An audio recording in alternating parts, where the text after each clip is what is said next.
Hello friends, welcome to Marathi programmer dot in. तर या लेक्चरमध्ये आपण पाहणार आहे डेटा टाइप्स इन C++. जसं तुम्ही व्हेरिएबलच्या कन्सेप्टमध्ये बघितलं की ज्यावेळेस आपण एखादा व्हेरिएबल डिक्लेअर करत असतो, तो व्हेरिएबल डिक्लेअर करत असताना त्याच्या अगोदर आपल्याला त्याचा डेटा टाइप स्पेसिफाय करावा लागतो. म्हणजे त्या पर्टिक्युलर मेमरी लोकेशनवरती आपण कोणत्या टाईपची व्हॅल्यू स्टोअर करायला ते आपल्याला काय करावं लागतं, अगोदरच डिसाईड करावं लागतं, जेणेकरून किती मेमरी स्पेस अलोकेट करावं लागेल ते पर्टिक्युलर व्हॅल्यू स्टोअर करण्यासाठी हे डिसाईड केलं जाऊ शकतं.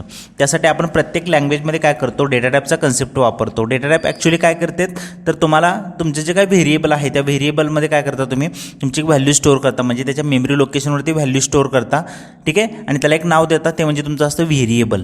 मग ज्या मेमरी लोकेशनवरती तुम्ही व्हॅल्यू स्टोअर करताय, तर एखादी व्हॅल्यूज तुम्ही स्टोअर करण्यासाठी त्याला किती स्पेस लागेल तुमच्या मेन मेमरीवरचा ते डिसाईड करणं गरजेचं असतं. ठीक आहे, मग त्याच्यासाठी आपण काय करतो, तर डेटा टाइपचा कन्सेप्ट वापरतो. आणि ज्यावेळेस आपण व्हेरिएबल डिक्लेअर करत असतो, तो व्हेरिएबल डिक्लेअर करत असताना त्याचा जो टाईप आहे तो आपण काय करतो, तिथं स्पेसिफाय करतो. त्यामुळे डेटा टाइप आपल्याला प्रत्येक लँग्वेजमध्ये खूप इम्पॉर्टंट आहेत.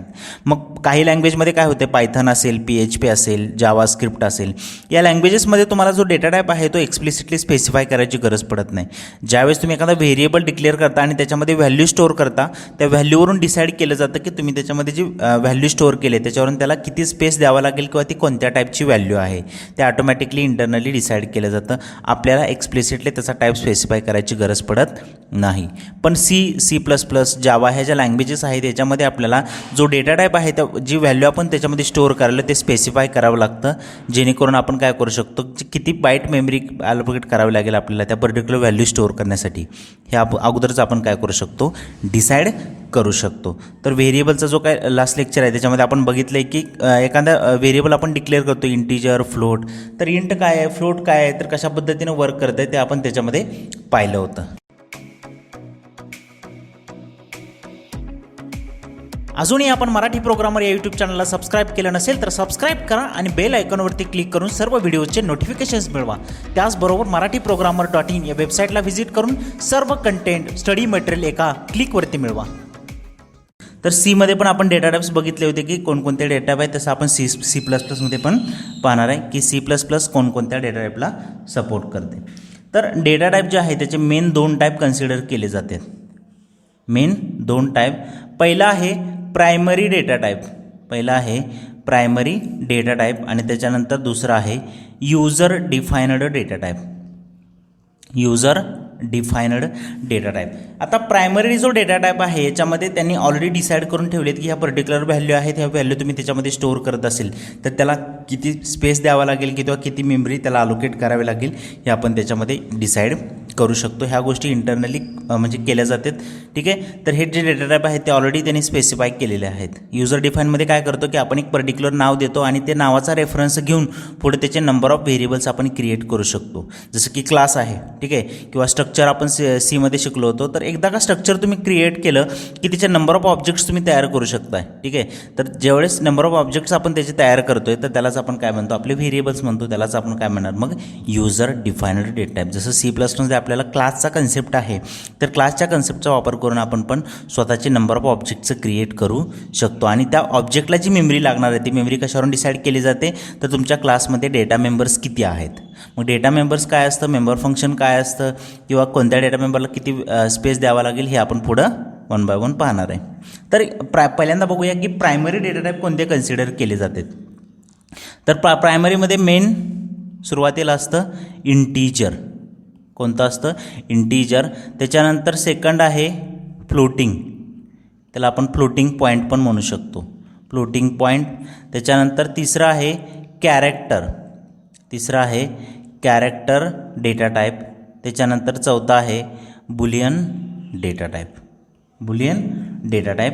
आणि लास्टचा 5वा एक कन्सिडर केला जातो की व्हाईड, जे आपण मेनच्या अगोदर वापरतो. व्हाईड म्हणजे नथिंग, म्हणजे कोणताही व्हॅल्यू तिथं आपण जर स्पेसिफाय करत नसेल तर त्याला आपण काय म्हणतो, व्हाईड डेटा टाईप म्हणतो. ठीक आहे, आता इंटीजर जे आहे त्या इंटीजरमध्ये परत त्याचं 4 पार्टमध्ये डिवाईड केलं आहे आपण. ठीक आहे, पहिला आहे तो बाईट, पहिला आहे तो बाईट. दुसरा आहे शॉर्ट, तिसरा आहे इंट आणि चौथा आहे लॉंग. तर ह्या 4 टाईपमध्ये काय केले की आपले जे काही डेटा टाईप आहेत इंटिजर डेटा टाईप ते आपण डिवाइड करतो. आता इंटिजर डेटा टाईप म्हणजे कसला डेटा टाईप, ज्यावेळेस आपण कोणतेही नॉर्मल व्हॅल्यू किंवा एक प्रिमिटिव्ह पॉईंट नसलेली व्हॅल्यू जर आपण त्याच्यामध्ये स्टोअर करत असेल त्या डेटा टाईपमध्ये तर त्याला आपण काय म्हणतो तर इंटिजर व्हॅल्यू म्हणतो. म्हणजे ज्या व्हॅल्यूमध्ये आपली एक सिंपल व्हॅल्यू आहे ज्याच्यामध्ये प्रिसिजन पॉईंट वगैरे कुठेही नाही आहे त्याला आपण काय म्हणतो इंटिजर व्हॅल्यू म्हणतो. मग त्याच्यामध्ये परत 4 टाईप आहेत, बाईट, शॉर्ट, इंट आणि लॉंग. तर आता जे काय डेटा टाईप आहे आपल्या डेटा टाईपनुसार पर्टिक्युलर मेमरी लोकेशनवरती आपल्याला काय करावं लागते, some amount of bytes memory तुम्हाला अलोकेट करावी लागते. तर बाईट जर असेल तर बाईटसाठी 1 बाईटची मेमरी अलोकेट केली जाते. सपोज आपण एक डेटा टाईप स्पेसिफाय केला आणि त्याच्यामध्ये आपण एखादा व्हेरिएबल लिहिला आणि त्याच्यामध्ये एक व्हॅल्यू स्टोअर करतोय तर त्यावेळेस आपण काय यूज करू शकतो, बाईट यूज करू शकतो. जर आपल्याला सिंपल एक नॉर्मल व्हॅल्यू आहे ठीक आहे तर ते नॉर्मल व्हॅल्यू आपल्याला स्टोअर करायची असेल सिंपल व्हॅल्यू तर त्यासाठी आपण इंटिजर यूज करतो. त्याच्यामधले एकदम छोटी व्हॅल्यू असेल कमी साईज असणारी तर ती जर स्टोअर करायची असेल तर आपण काय यूज करतो, बाईट डेटा टाईप यूज करतो. त्याच्यानंतर नेक्स्ट आहे शॉर्ट. तर शॉर्टसाठी तुम्हाला 2 बाईटचा मेमरी स्पेस अलोकेट करावा लागतो, 2 बाईट. जर बाईटमध्ये आपण काय करतो की एक छोटीशी व्हॅल्यू असेल त्याच्यापेक्षा मोठी व्हॅल्यू असेल तर आपण कशामध्ये स्टोअर करतो, शॉर्टमध्ये स्टोअर करतो. त्याच्यानंतर इंट, जर त्याच्यापेक्षा लार्ज व्हॅल्यू असेल तर त्यासाठी आपण यूज करतो इंट डेटा टाईप आणि त्याच्यामध्ये आपण किती 4 बाईटपर्यंत डेटा काय करू शकतो, स्टोअर करू शकतो. आता 4 बाईट जे आहे ते डिपेंडिंग अपॉन तुमचा प्रोसेसर असणार आहे ठीक आहे. तुमचं जे आर्किटेक्चर आहे तुमचं प्रोसेसर आर्किटेक्चर त्याच्यावरती डिपेंड आहे की तुम्हाला त्याच्यामध्ये किती बाईटचा स्पेस द्यावा लागेल ठीक आहे. 32वरती 2 बाईटचा स्पेस अलोकेट केला जातो आणि 64वरती 4 बाईटचा स्पेस अलोकेट केला जातो ठीक आहे. तर त्याच्यानंतर लास्टच आहे लॉंग. तर लॉंगमध्ये आपण 8 बाईटपर्यंत आपण काय करू शकतो, व्हॅल्यू स्टोअर करू शकतो ठीक आहे. तर इंटिजरचे 4 टाईप आहेत, बाईट, शॉर्ट, इंट आणि लॉंग. त्याच्यानंतर नेक्स्ट फ्लोटिंगचे परत 2 टाईप पडतात, एक आहे फ्लोट ठीक आहे, एक आहे फ्लोट आणि दुसरं आहे डबल. पहिला आहे फ्लोट आणि दुसरा आहे डबल. जर आपल्याला फ्लोटिंग पॉईंट कधी वापरतो आपण, ज्यावेळेस आपल्याला जर एखादी व्हॅल्यू आपल्याला त्याच्यामध्ये स्टोअर करायची आहे ज्याच्यामध्ये प्रिसिजन पॉईंट आहे तशी व्हॅल्यू जर आपल्याला स्टोअर करायची असेल आपण त्यासाठी वापरतो फ्लोटिंग पॉईंट डेटा टाईप ठीक आहे. ज्याच्यामध्ये आपल्याला प्रिसिजन पॉईंट आहे ज्या व्हॅल्यूमध्ये तो जर आपल्या व्हॅल्यू स्टोअर करतो जसं की 10.5, 25 पॉईंट समथिंग 7, 8 जे काही पॉईंट असणारी व्हॅल्यू जर आपल्याला स्टोअर करायची असेल तर आपण वापरतो फ्लोटिंग पॉईंट ठीक आहे. तर त्याच्यामध्ये 2 टाईप आहेत, एक आहे फ्लोट आणि दुसरा आहे डबल. तर फ्लोटिंगसाठी 4 बाईटचा स्पेस अलोकेट करावा लागतो ठीक आहे. आणि जर एखादा डबल टाईपचा जर व्हेरिएबल असेल त्यासाठी 8 बाईटचा मेमरी स्पेस अलोकेट केला जातो. त्याच्यानंतर नेक्स्ट आहे कॅरेक्टर. तर कॅरेक्टर एकच आहे कॅर. जर आपल्याला कोटमध्ये स्टोअर करायचं असेल म्हणजे सिंगल कॅरेक्टर जर आपल्याला स्टोअर करायचं असेल जसं की ABCD जसं की आहे ठीक आहे, काही स्पेशल सिम्बॉल्स आहेत आपल्या सिंगल कोटमध्ये ज्यावेळेस आपण स्टोअर करतो आणि त्याचा डेटा जर कॅर दिला तर त्यासाठी 1 बाईट मेमरी अलोकेट केली जाते तुमच्या मेमरी लोकेशनवरती. त्याच्यानंतर नेक्स्ट आहे बुलियन. बुलियनसाठी पण 1 बाईट मेमरी अलोकेट केली जाते. आणि बुलियन कशासाठी यूज करतो, जर आपल्याला ट्रू किंवा फॉल्स ह्या दोन्हीपैकी कोणती जर व्हॅल्यू स्टोअर करायची असेल तर आपण ह्याच्यापैकी काय यूज करतो, बुलियन हा डेटा टाईप यूज करतो ठीक आहे. तर बुलियन म्हणजे काय, तर तुम्हाला ट्रू किंवा फॉल्स ह्या दोन्हीपैकी एखादी व्हॅल्यू जर स्टोअर करायची असेल तर त्यासाठी आपण वापरतो बुलियन डेटा टाईप. आणि लास्टच आहे वाईड. तर वाईड म्हणजे काय, नथिंग. तर ज्यावेळेस आपण कोणताही डेटा टाईप स्पेसिफाय करत नाही त्यावेळेस कोणता डेटा टाईप असतो, तर वाईड डेटा टाईप असतो. तर आपण याच्यामध्ये एखादा रिटर्न टाईप असेल, एखादा फंक्शन वगैरे डिक्लेअर करतो त्यावेळेस फंक्शनचा डेटा टाईप आपल्याला स्पेसिफाय करायचा असेल आणि ती जर कोणतीच व्हॅल्यू रिटर्न करत नसेल तर त्यावेळेस आपण काय यूज करतो, वाईड डेटा टाईप यूज करतो. एखाद्या व्हेरिएबलच्या नावाच्या अगोदर आपण सहसा यूज नाही करत आहे वाईड ठीक आहे. तर व्हेरिएबलमध्ये आपण व्हॅल्यू स्टोअर करण्यासाठी व्हेरिएबल डिक्लेअर करतो आणि वाईडचा अर्थ काय आहे की नथिंग, तुम्ही कोणत्याही प्रकारची व्हॅल्यू त्याच्यामध्ये नाही आहे त्यासाठी आपण काय करतो, वाईड यूज करतो. आणि त्याच्यानंतर नेक्स्ट आहे युजर डिफाईंड. तर युजर डिफाईंडमध्ये कोणकोणते कन्सिडर केले जाते, जसं तुम्हाला मागाशी सांगितलं की C++मध्ये तुम्ही एखादा क्लास डिक्लेअर केला, तो क्लास हे काय कन्सिडर केला जाईल, तुमचा user defined data type consider केला जाईल. का, तर आपण याच्यामध्ये एकदा का क्लास लिहिला की क्लासच्या एक नाव देतो आपण, क्लासचं नाव, तर त्या नावाचे आपण नंबर ऑफ ऑब्जेक्ट्स क्रिएट करू शकतो, त्यालाच आपण काय म्हणतो, युजर डिफाईन्ड डेटा टाईप. त्याच्यानंतर नेक्स्ट आहे स्ट्रक्चर.